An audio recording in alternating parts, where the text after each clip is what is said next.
This past month has been a whirlwind of emotions. The plan was to leave Toronto on June 1st, but little did we know Ontario would still be in its third lockdown. With only one camping trip under our belt to prepare us for living in our SUV.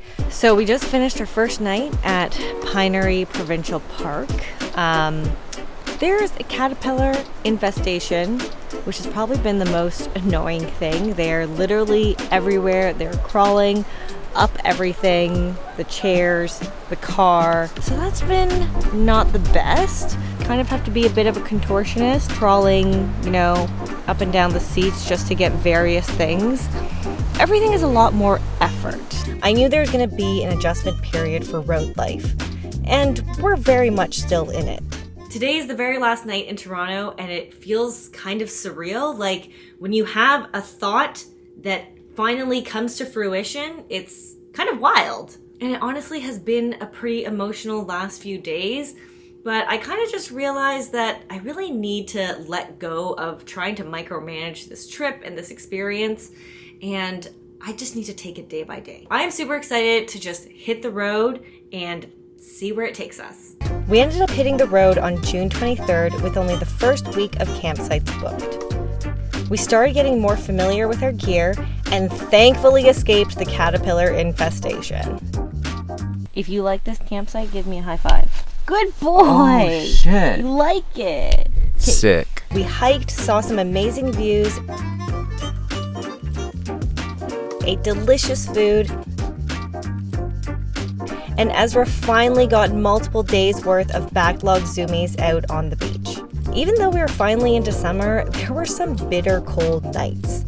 Being outside and being too cold was one of my biggest fears going into this, but thankfully I brought enough layers to keep warm. It's fucking freezing.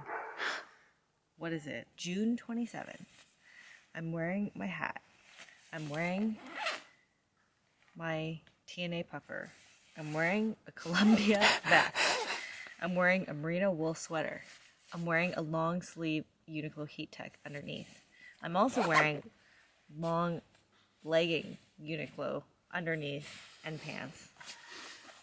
Just trying to get to a comfortable temperature in summer in Canada. We were also on a timeline to get to Banff for July 11th to meet Roman's brother and his girlfriend for our pre-booked campsite stays. So we didn't get to leisurely travel through Ontario as originally planned. Having to figure out where to stay only days in advance definitely added stress. Everything was a lot more rushed, and we didn't get to see all the things that we wanted to see. It's been a mixed bag of emotions, from nervous excitement and wonder to worry and anxiety, from peace to exhaustion, and from cozy to crammed. Needless to say, it's been a lot of change at once. I thought living in our small box of a condo in Toronto helped prepare us for this, but that was tiny living light. This is micro living. It takes a lot more effort to get simple tasks done, and it's very messy. Throw in a dog and you're full-time living in fur and filth. There are long days of driving and days where we would set up camp only to leave the next day without doing or seeing much else. But when the reward came, it was like a little slice of heaven.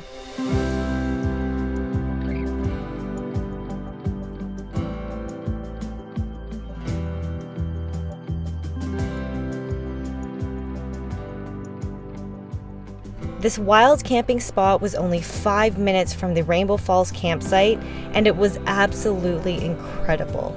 It was right on the shore of Lake Superior and was the first time we truly relaxed since leaving Toronto.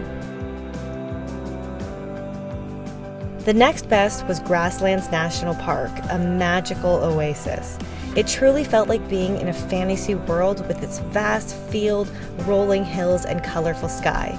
Even though it rained on our last day, we still got a chance to drive through the Badlands Parkway, which ended up being a very private and peaceful experience.